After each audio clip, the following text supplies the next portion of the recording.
usahanya nggak jalan bagus, gagal berulang-ulang, rumah tangganya ada masalah terus-menerus. Ini kutuk ini.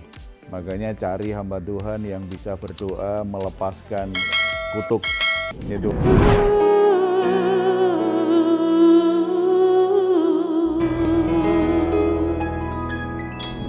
Haleluya.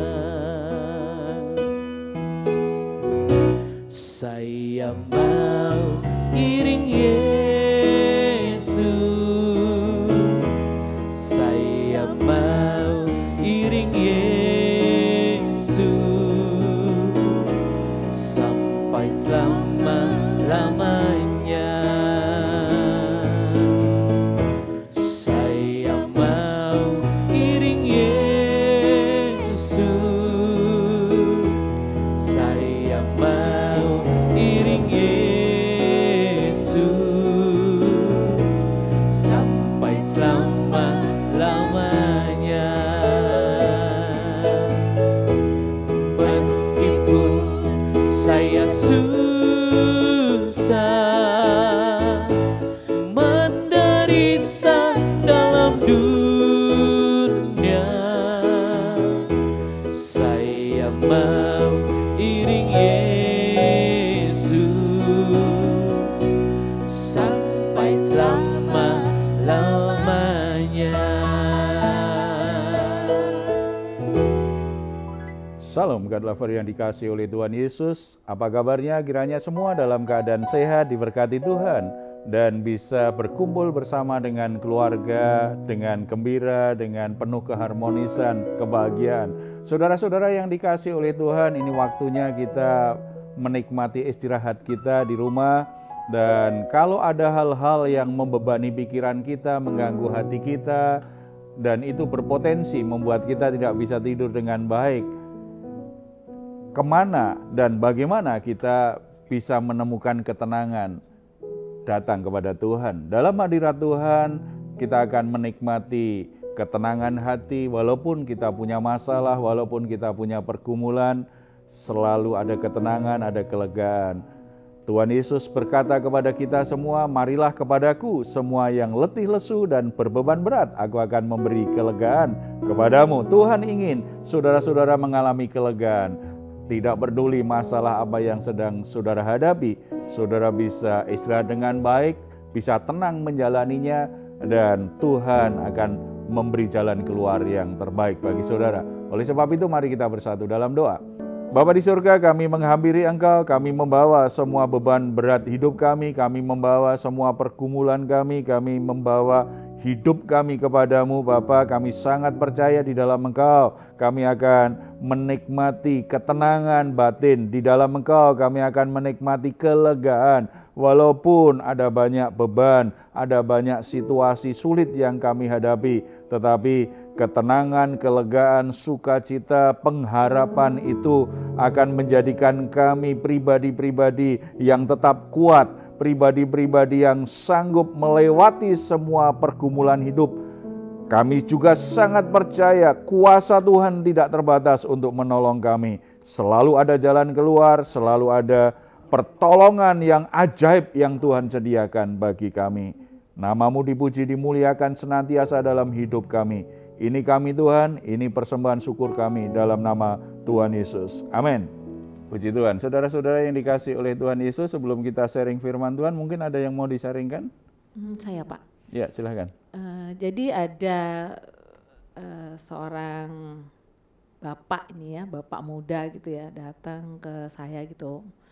Dia minta tolong sih Pak sebenarnya. Jadi dia bilang gini, saya tuh usaha sudah bangkrut beberapa kali gitu Pak. Jadi kayaknya dia tuh hopeless banget gitu. Dia minta dikenalkan seorang hamba Tuhan yang dia pikir ini kutuk gitu loh Pak. Dia pikir ini kutuk. Jadi karena sudah beberapa kali dia bangun usaha gitu ya, gagal terus gitu. Jadi dia minta tolong kepada saya tuh, tolonglah ada nggak hamba Tuhan yang bisa melepaskan kutuk ini dari saya gitu. Nah itu gimana Pak? Saya sih belum memberikan jawaban kepada dia gitu ya Pak ya. Saya masih terus membawa dia, ya udah kita berdoa sama-sama, apa Tuhan tunjukin apa gitu Pak. Jadi saya harus jawab apa nih Pak? Ya, masalah kutuk itu masalah yang jadi polemik di antara orang Kristen ya. Jadi memang pandangan-pandangan mirip seperti itu banyak ya, cukup banyak ya. Jadi kalau usahanya nggak jalan bagus, gagal berulang-ulang, rumah tangganya ada masalah terus-menerus, ini kutuk nih. Makanya cari hamba Tuhan yang bisa berdoa melepaskan kutuk.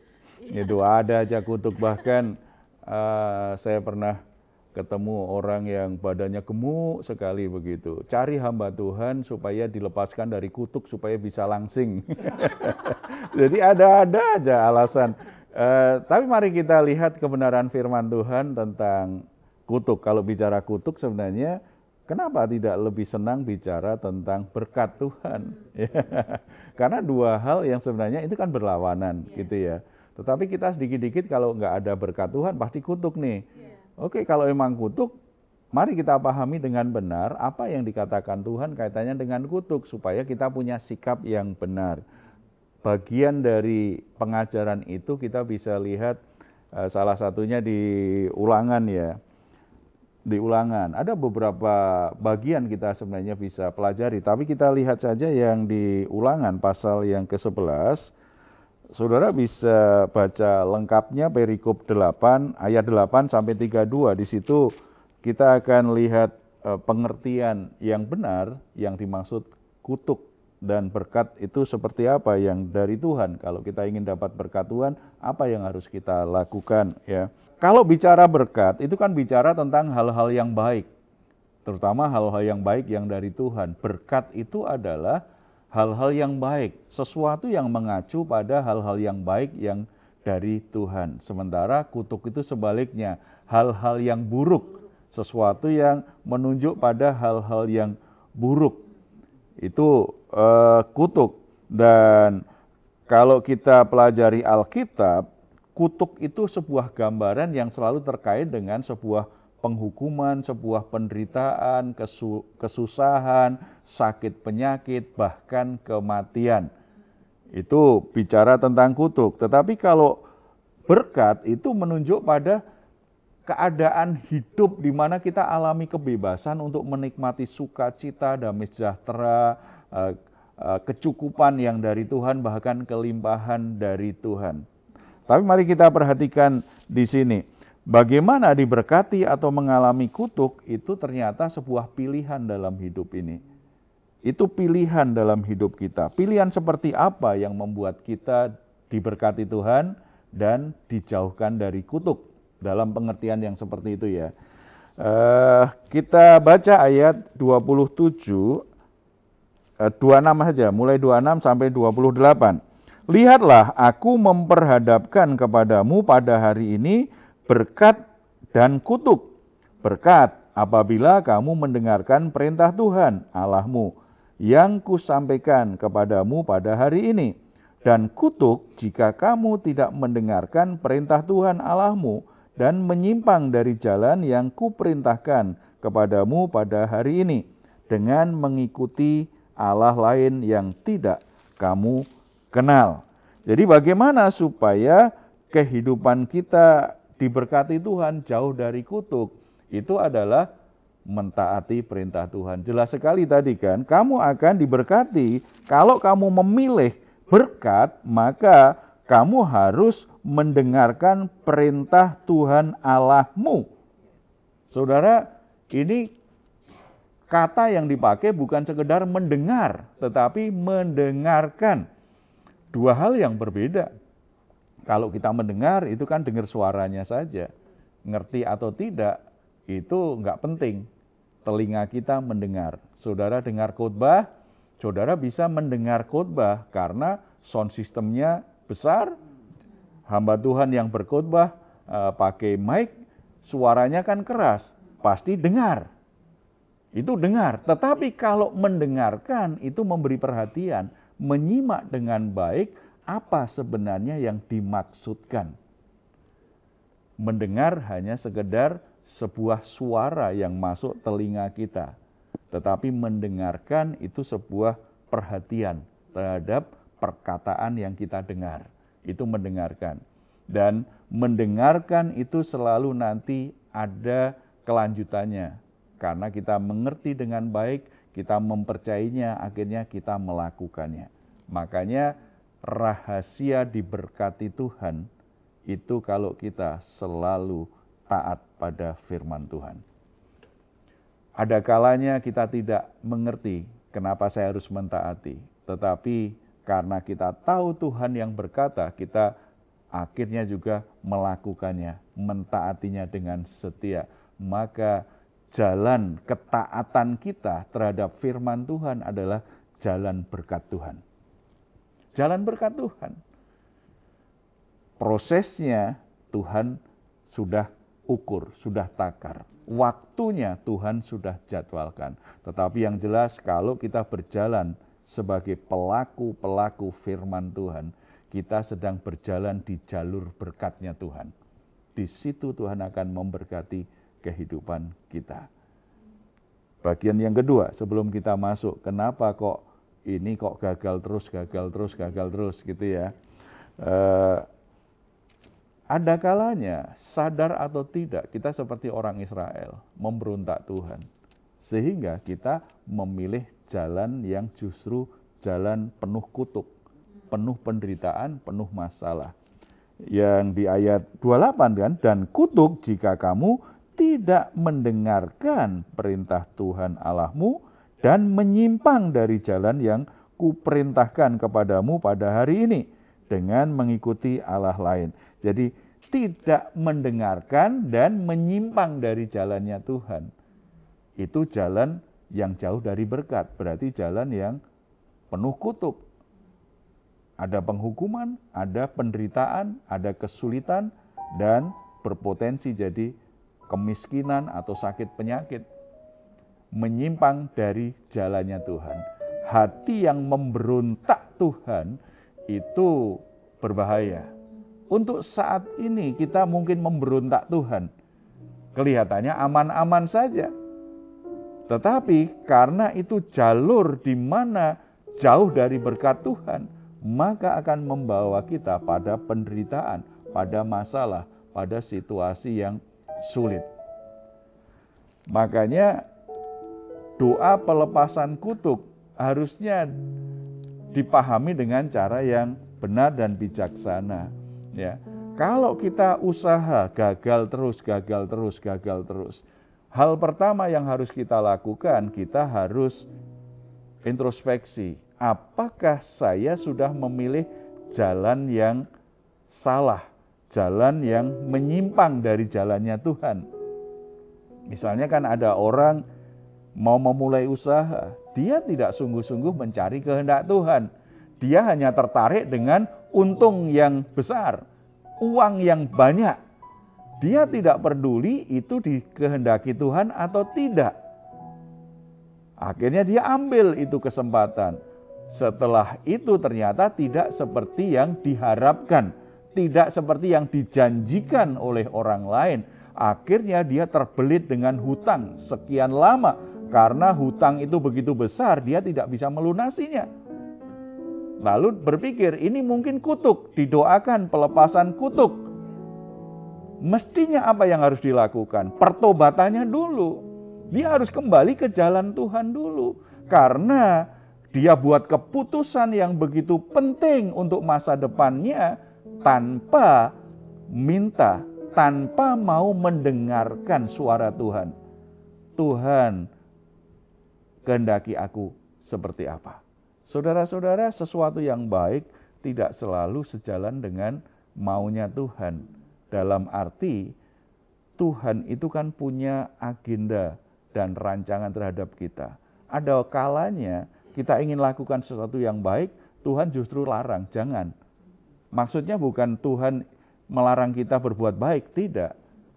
Itu bukan waktumu, itu bukan rancanganku untukmu. Rancanganku untukmu yang ini, kita harus berbalik.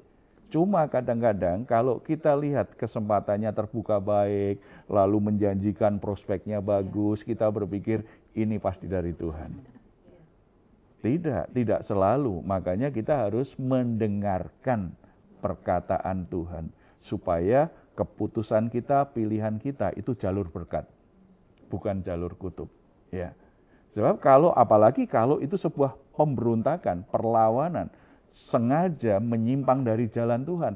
Cara bisnisnya juga sembarangan saja, sogok sana, sogok sini, lalu dengan cara yang curang, dengan cara yang menipu, lalu ketika ada masalah, doa pelepasan kutuk. Itu enggak tanggung jawab dengan perbuatannya. Dia harus bertobat, harus kembali ke jalannya Tuhan dulu. Yang penting dari Tuhan dululah. Ya. Ada seorang pria yang pernah konseling dengan saya masalah rumah tangganya yang berantakan dan hampir cerai. Saya kenal dia sejak muda sebelum menikah. Dia rajin pelayanan, komitmen pelayanannya sangat bagus sekali. Dalam obrolan itu saya berkata, kamu sekarang apakah tetap melakukan seperti yang kamu lakukan dulu ketika saya kenal kamu dan sering ketemu kamu, di mana kamu punya komitmen yang besar untuk melayani, kamu begitu cinta Tuhan, bahkan saya tahu kamu rela itu untuk lepaskan kesempatan dapat untung besar karena kamu ingin setia dengan Tuhan. Apakah kamu masih lakukan? Dia bilang, saya sibuk sekali dalam pekerjaan sekarang, Pak. Saya nggak sempat, kadang-kadang bahkan ibadah pun kadang-kadang saya nggak sempat lagi karena saya harus beri perhatian kepada klien saya. Kalau saya tidak beri perhatian, dia bisa tinggalkan saya. Usaha saya bisa makin lama makin merosot-merosot. Mungkin saya nggak punya uang cukup untuk rumah tangga saya. Nasihat saya kepada dia, hanya saya berkata, kamu kalau ingin dipulihkan Tuhan, kembali di jalan di mana kamu ditemukan Tuhan tuh. Sebelum menikah, kamu ketemu dengan pasanganmu, Tuhan proses kamu kan di dunia pelayanan waktu itu.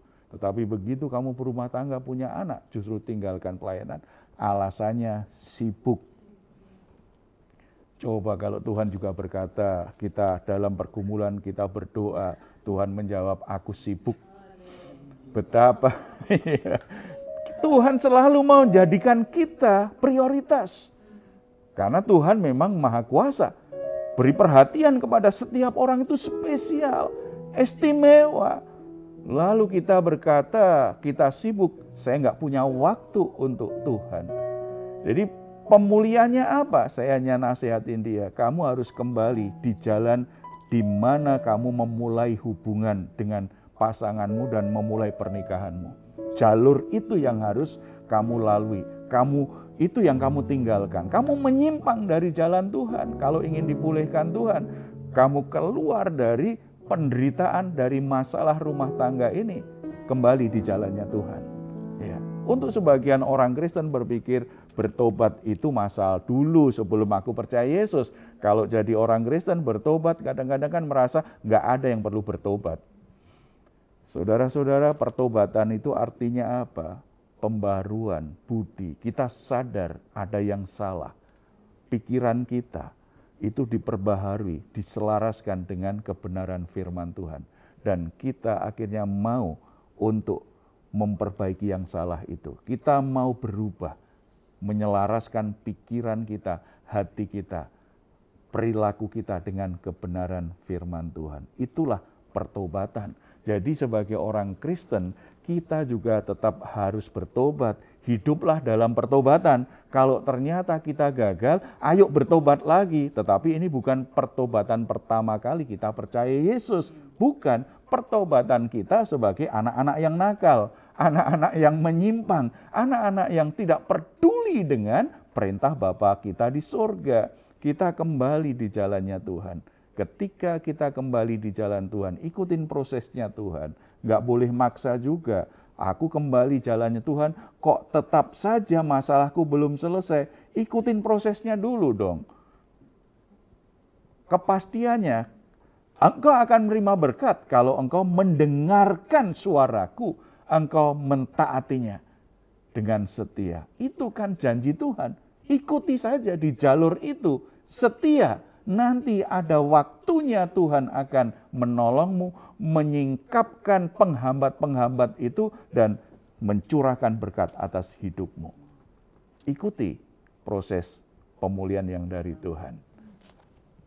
Saudara-saudara yang dikasihi Tuhan, apa yang membuat saudara putus asa? Mungkin seperti saudara tadi berpikir, ini hanya kutuk-kutuk. Saudara harus percaya bahwa Yesus Kristus di atas kayu salib sudah membayar kutuk dosa. Semua konsekuensi, semua akibat dari dosa yang mengakibatkan kelemahan tubuh, sakit, penyakit, kemiskinan, atau kerusakan karakter, atau kerusakan hubungan, penderitaan apapun yang dialami manusia sudah dibayar lunas oleh Yesus di atas kayu salib.